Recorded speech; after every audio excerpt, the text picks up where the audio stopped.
Welcome to Season 4 of the Sustainability Lowdown podcast from Food Service Consultant Society International, FCSI. My name is Tina Nielsen and I'm the editor of FCSI's quarterly magazine, Food Service Consultant. In this podcast, we consider how those running food service operations deal with food waste and other sustainability elements in the kitchen and beyond. This episode is supported by Myco. Please check out their website at myco-global.com. In today's episode, I speak with Mark Irish and Pete Statham from wholesale food service supplier Brakes in the UK. So Mark and Pete, thank you so much for joining me here on the Sustainability Lowdown podcast. I'm delighted to have you with me today. If we could start off with you two introducing yourselves, just tell me a little bit about your role of responsibility and your area of expertise and experience. Mark, if we could start with you, please. Yeah, hi there. So it's Mark Irish. I'm head of food development at Brakes. Previously, I was a chef for 16 years. Had various roles at Brakes. I actually joined Brakes as an area sales manager. I wanted that clean change from working in kitchens. After 3 or 4 years, the kitchen came calling and I moved into the development chef team. So I've been part of that team for a number of years now, actively involved with working with our merchandising teams, bringing new products into our business, working with our sector marketing managers, working with our food and brand team. I'm involved with menu recipe development, get involved with webinars, podcasts like this one. So I've got quite a varied role. Delighted to be part of this today and looking forward to sharing some of my thoughts on sustainability, particularly in kitchens. Perfect, thank you. And Pete? Hi, yeah, so I'm Pete Statham, I'm Head of Sustainability and Government Relations, and I am almost 2 years into the role. So always worked within sustainability. Before this, I worked in beer, and then prior to that in consultancy, all around, yeah, like I say, sustainability and food. And my role really is about how do we build a plan for our business in our Cisco business in Great Britain, of which Brakes is the big broadline part, and make sure that really we're using our business to have a positive influence. Sustainability for us is about how do we transform our business so that everything we do through the core business has a good impact for people and the planet. And then the other part, the government relations piece, is really how do we engage government, and those two align very well because many of the sustainability challenges we face are either driven by legislation and the changes that we need to make, or we need policy to be able to shift the industry and move faster. And when you say sustainability it should be part of everything you do, what does that mean in practice when you say everything you do? Can you give some examples? Yeah, and more specifically, it's really about being part of our decision making and how we think. So if you think about the development of sustainability, it was long called kind of CSR was the sort of precursor. CSR is that idea that you can carry on with your day-to-day business and do something good on the side, whether that's philanthropic or similar. Sustainability is about how do we embed into our functions that understanding and thinking. So think about the work we're doing within our planet pillar of our plan around how do we cut emissions. That really needs to be our fleet technologists and engineers. They've always looked at how do we pick the best vehicles for the service we need to offer. We can fill in the right way that will do the right mileage for us. Now they're applying the decarbonisation ideas on top of that. So now, as well as all of the things they were looking for before, they're looking for the newest electric vehicles or whether it's hydrogen vehicles. So it's, yeah, really building sustainability into everyone's roles. It's probably the way to describe it. Yeah. And Mark, from your point of view, how does sustainability, what kind of role does it have in your day-to-day job, in your role? I think for us as a business and a team of chefs, it's just working with our customers to make them aware of what resources are available to support them. I think certainly food waste is the single biggest issue in commercial kitchens at the moment. So it's important that we're supporting them with some resources. We're making it easier for them to tackle the issues they have at operational level, and to support, some training. We work with a number of different people outside of our business to support that. So it's about, for me, it's food waste, and I think that is the single biggest issue currently in a lot of commercial kitchens. So we know the effect that has on the planet, but also on profit. So yeah, that's where we focus a lot of our attention. Yeah. Just to be clear, when you say work with your customers, who are your customers? So that'd be everyone in every sector. So it could be a school, could be a hotel, could be a pub, could be a contract caterer, hospitals. So anybody that's serving food commercially, we would support them. And they're the types of customers that we work with every single day. We have a team of sector chefs, development chefs, and we have a team of sector marketing colleagues as well. So they're very focused on those specific sectors, and they will be having conversations on a daily basis with customers. And sustainability is a big topic right now. Yeah. So food waste, with food waste being the bigger part of your sustainability focus, what kind of shape does that take in your work when you do menu development? How central is it to your work? It's very central. I mean, each customer's different. Each customer's needs and requirements are different. Obviously, they're running a business. They want to make money. So it could be a simple swap from moving from a lot of scratch prepped vegetables to pre-prepped, or it could be coming up with some very creative ways of using the stuff that invariably ends up in the bin. So actually, how can you repurpose that to create other dishes? So it's things like that we will be working with customers on, as well as those sort of training resources that I mentioned earlier that are free. We've done webinars. So we're giving food waste the platform. Like I say, we've done webinars. We've got a lot of people that we speak to outside of our particular business that can support customers. I think each customer, each operator has their individual challenges around food waste. So it needs to be quite bespoke. Yeah. And Pete, from that corporate viewpoint, how has the Brakes approach to food waste and sustainability changed over time? What are the drivers of sustainability policies within the company? Yeah, so I would say our real focus and where that work around food waste really fits in is in we have a corporate sustainability plan with people, product, planet as our three pillars, and kind of leading targets there, including science-based targets on carbon reduction and others. I think the big opportunity we have is where we sit in the supply chain. We have, hundreds of suppliers and growers and people across all sorts of different kind of categories. And then on the other end, we have these tens of thousands of customers. There's a real change that needs to happen in the food system because it's the second biggest contributor to climate change after the energy industry. And we're really well positioned to do that, both in improving our sourcing standards, raising the level on that we require of suppliers to improve sustainability standards in the way things are farmed and grown and manufactured, and then working with customers to inspire them, to educate them, support them in changing their menus. So while we are looking at, how do you develop more plant-forward menus, because we know that animal proteins are the biggest carbon emitter on the plate. So plant-forward will be really key. And all of these changes, if we're producing stuff and throwing it away, then the whole food supply chain is a waste, and all of those emissions that have come before. And that's why food waste has to be such a core focus. So I think, that's sort of how it fits in. And when I say, food is the real focus for us, our carbon emissions as a business, food contributes around 85% of those. So we're running 2,000 vehicles, all temperature controlled. We've got 30 odd sites.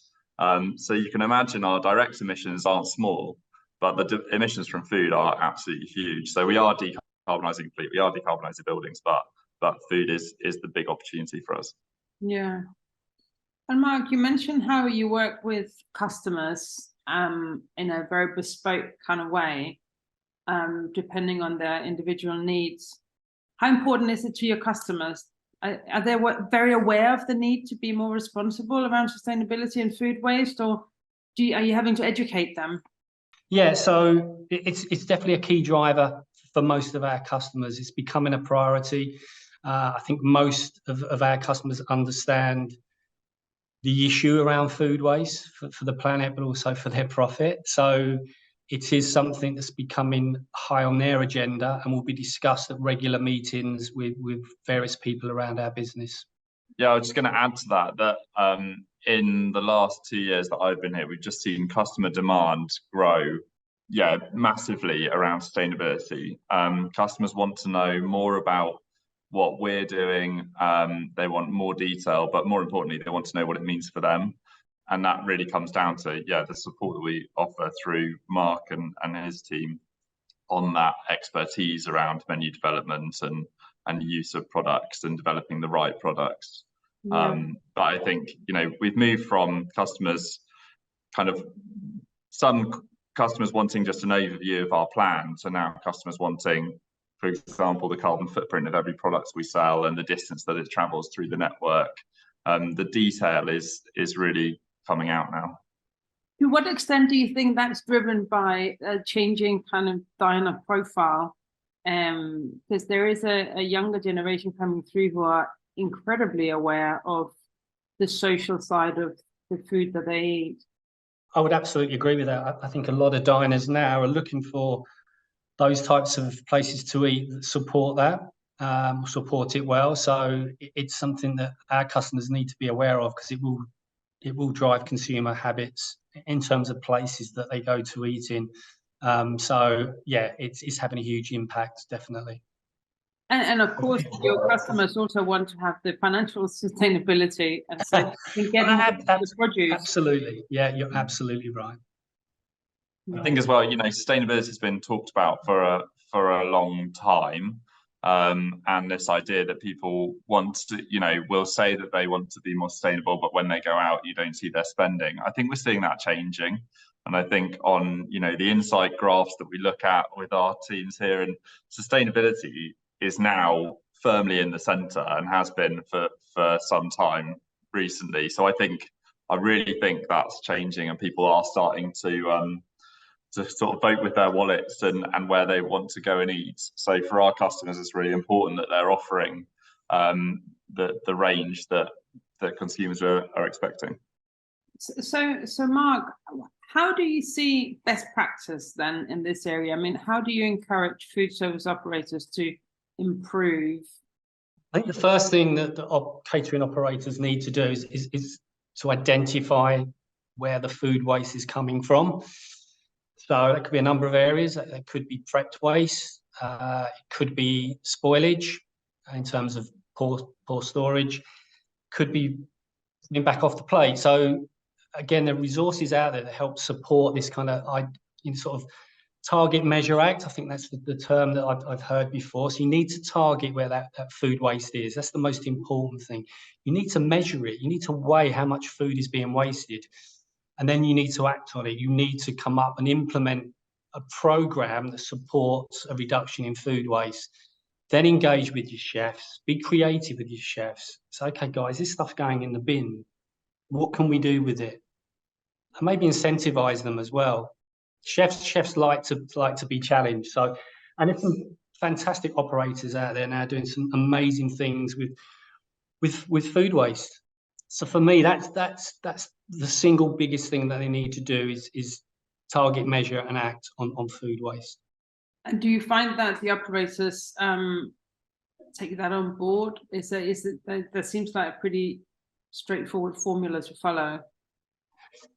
I think more and more operators are on board with that.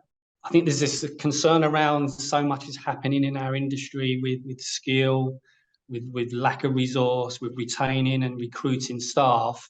It's where does this sit on their kind of priority? And they are running businesses, but if they understand that actually, guys, this hits your bottom line, this is profit actually, think about that.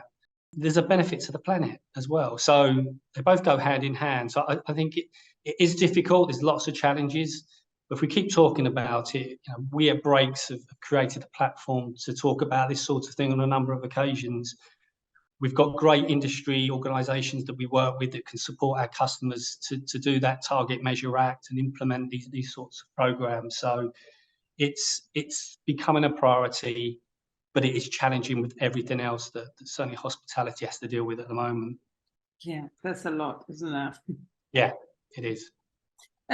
So Pete, from your point of view, from the corporate side, what are the challenges that operators are faced with when they want to do better with sustainability?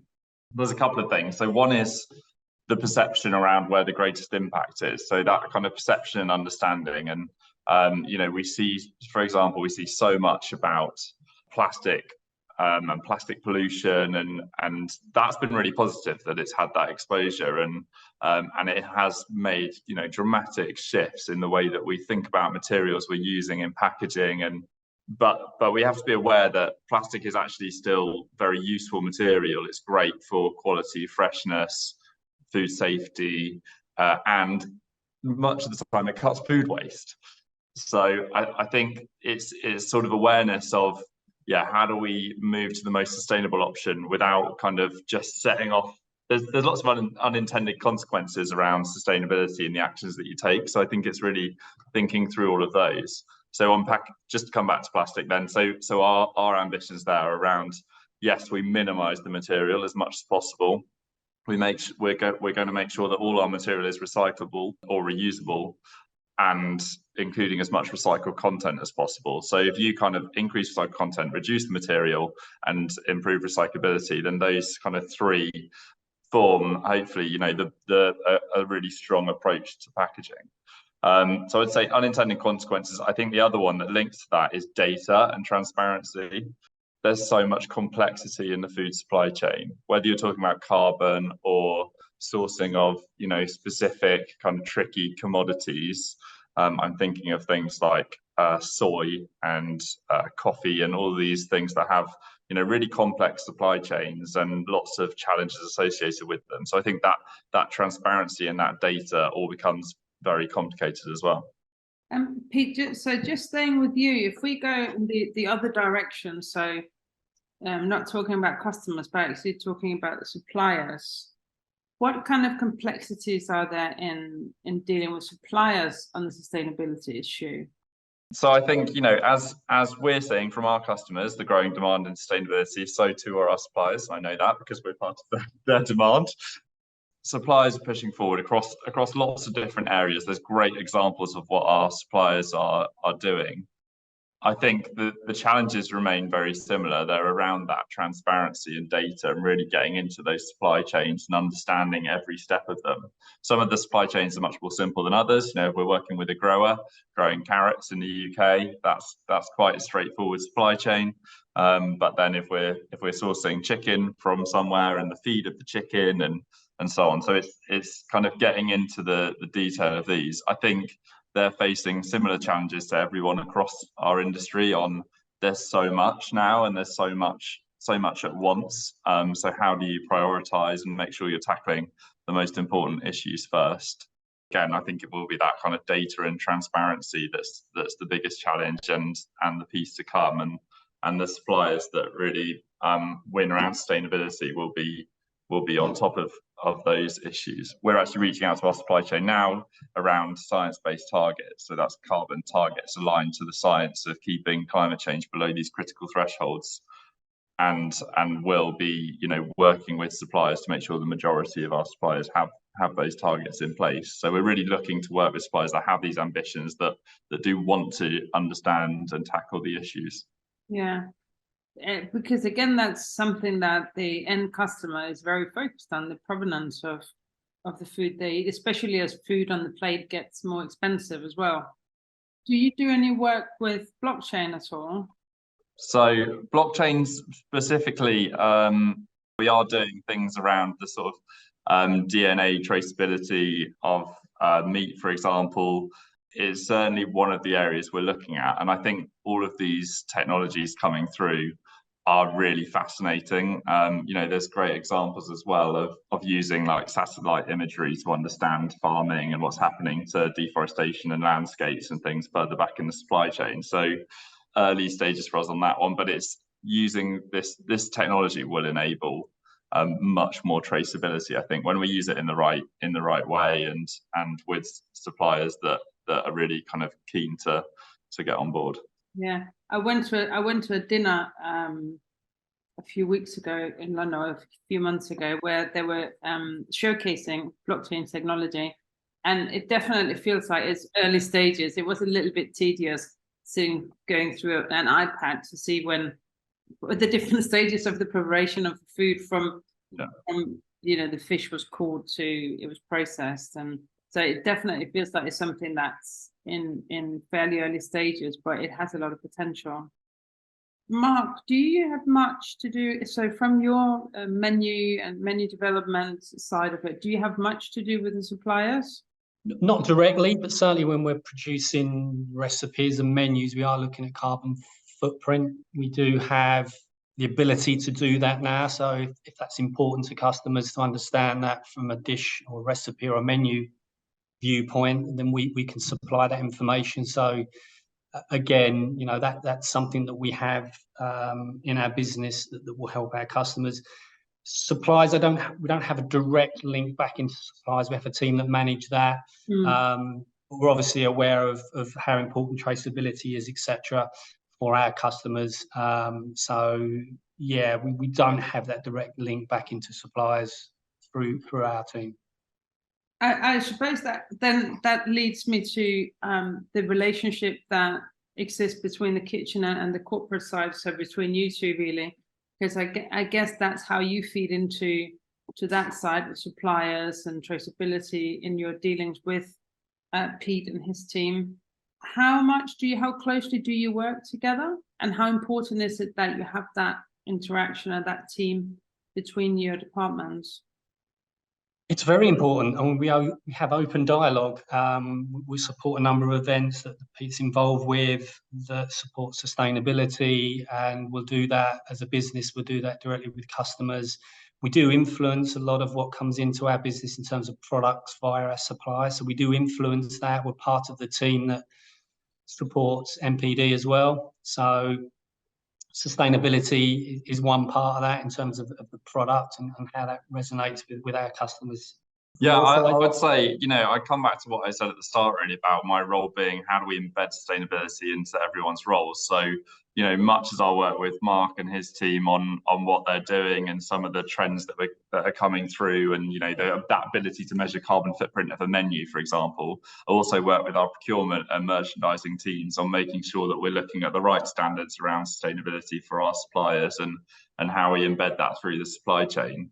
And similarly with our commercial and sales teams, we're building training so that they can go out and speak to customers about sustainability, about the food system, about emissions factors, all of these things that we may have heard, but are slightly murky. And when we're asked to explain, it's not necessarily always easy. So I think, hopefully, my role helps to kind of bring some of that together and make sure we are pointing towards our strategy and the goals in there. And embedding, like I say, sustainability into the way people are thinking. Yeah, I mean, if sustainability or CSR, as it was known, was ever a tick box exercise, those days are firmly gone, aren't they? Absolutely, I think. My early career was definitely building the value, trying to kind of show the value that sustainability could add to the commercial offer, and really trying to get into the commercial rooms to explain that, to get people on board. So now it's flipped, and now it's keep up with customer demand. The commercial value could never be more obvious than it is. It has really changed, which is very exciting. Yeah, so that leads us nicely to the future. I'm interested to hear from both of you how you see the future. What's the direction of travel that you see right now within sustainability and food waste and food service? Pete, do you want to start off? Yeah, so I mean, I always say that our vision is to deliver sustainably sourced food on zero emissions vehicles from renewable powered depots, and that is, you know, if we're doing all of those things, then maybe I can retire. But you know, that really, we want to be, you know, zero carbon in our operations. We want to be supporting our customers as best we can to cut their emissions down to zero through the way we source, through the way we support them on menu development. And like I say, the demand is there now, so it's really down to the food supply chain and us on how we get there. So Brilliant. And Mark? Yes, I think there's an ever-growing appetite, excuse the pun, for amongst food operators to move towards a more sustainable business. For chefs, it's about making sustainability part of that recipe and menu development process. So whether that's being creative ways of repurposing food waste ingredients, so the stuff that invariably ends up in the bin, buying more seasonally, I think that's important. I think we've lost our way in this country a little bit. So, you know, buying more seasonally available ingredients is key. I think ultimately, I think the important, this is good housekeeping. You know, certainly when I was a young chef, we wasted very little. So I don't know if we've fallen by the wayside over the last few decades, but guys, you know, this is your profit. You can utilize this stuff. Just be creative. Make sure it's part of your process when you're developing your recipes, your menus, and we can support our customers through this process, as we mentioned earlier. Fantastic. Well, thank you so much, Pete and Mark. I am so grateful for you taking the time to have this chat with me, and it's brilliant to hear how you work within Break. So thank you so much. Thank you for listening to the Sustainability Lowdown podcast. I'd like to thank our sponsor, Myco, for supporting the series. Please check out their website at myco-global.com. Please also check out the FCSI website, fcsi.org, for more episodes in the Sustainability Lowdown podcast series. Thank you and have a great day.